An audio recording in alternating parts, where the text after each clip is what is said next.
आइए जानते हैं प्लानिंग के क्या क्या इम्पोर्टेंस है। Planning provides direction. हमारे गोल्स को अचीव करने के लिए हम जिस तरह से प्लान करते हैं वो हमें एक रास्ता दिखाता है जिससे हम अपनी मंजिल या गोल्स तक आसानी से पहुंच सके।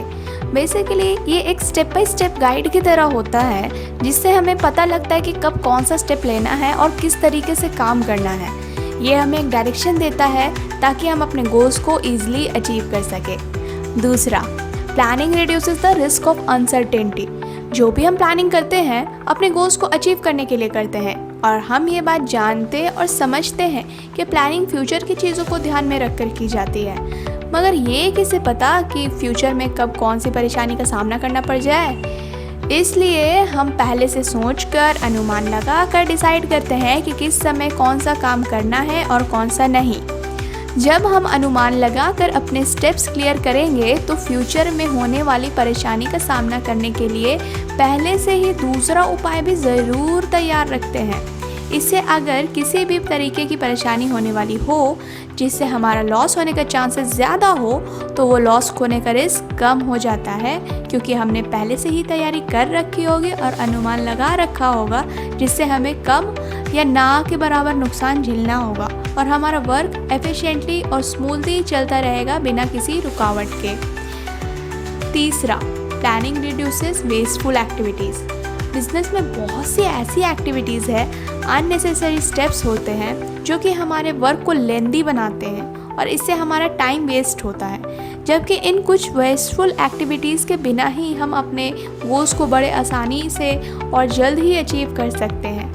इसे अवॉइड करने के लिए प्रॉपर प्लानिंग बहुत ज़रूरी है। फॉर एग्ज़ाम्पल, आपको एक रिपोर्ट बनानी है और आप बिना प्लानिंग के रैंडम डाटा कलेक्ट कर रहे हैं तो आपको बाद में बहुत सारी चीज़ें वापस से देखनी पड़ेंगी। प्लानिंग से आप डायरेक्टली इम्पॉर्टेंट डाटा पर फोकस करते हैं और अननेसेसरी स्टेप्स को अवॉइड करते हैं। चौथा, प्लानिंग प्रोमोट्स इनोवेटिव आइडियाज़।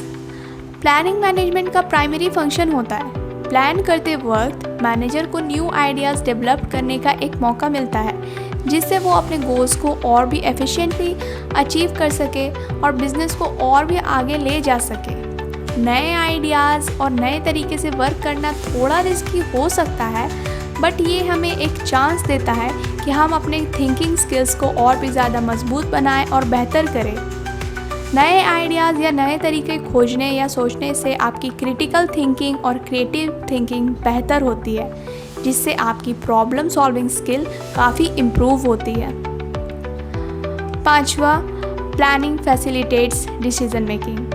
जब आप प्लान करते हो तो हर एक स्टेप में बहुत सारे फैसले करने होते हैं। किस तरीके से काम हो, कौन इस काम के लिए परफेक्ट रहेगा, ये काम कब होना चाहिए, इस काम से कितना फ़ायदा होगा। इस तरह और भी बहुत सारे ऐसे सवाल उठते हैं जिनका जवाब हमें ढूंढना होता है। प्लान करने के दौरान एक मैनेजर को बहुत सारे डिसीजन लेने होते हैं और बहुत सारे प्रिकॉशन और अल्टरनेट ऑप्शंस चुनने होते हैं, जो कि हेल्प करता है मैनेजर के डिसीजन मेकिंग स्किल को इम्प्रूव करने में और प्लान के क्लियर स्टेप्स डिसाइड करने में। Last, planning establishes standards for controlling. जिस तरीके से हमने प्लान किया है उसी तरीके से सारे काम हो रहे हैं या नहीं, ये देखना बहुत ज़रूरी है। अगर प्लान से हटकर एक भी स्टेप हमने गलत लिया तो एंड रिजल्ट्स पर बहुत असर पड़ सकता है। इसलिए ये देखना बहुत इम्पॉर्टेंट है कि सब कुछ प्लान के मुताबिक चल रहा है या नहीं। जैसे कि मैंने पहले पॉइंट में कहा था कि प्लानिंग एक गाइड की तरह हमारे काम आता है। उसी गाइड को फॉलो करते करते हम अपनी मंजिल तक बड़े ही आराम से पहुंच जाएंगे। प्लानिंग की मदद से हम अपने एक्चुअल परफॉर्मेंस को अपने प्लान के अकॉर्डिंग मैच कर सकेंगे और ये देख सकेंगे कि सब कुछ आपके कंट्रोल में है या नहीं। वीडियो अच्छी लगी हो तो लाइक, शेयर, कमेंट ज़रूर करना और सब्सक्राइब करना बिल्कुल मत भूलना।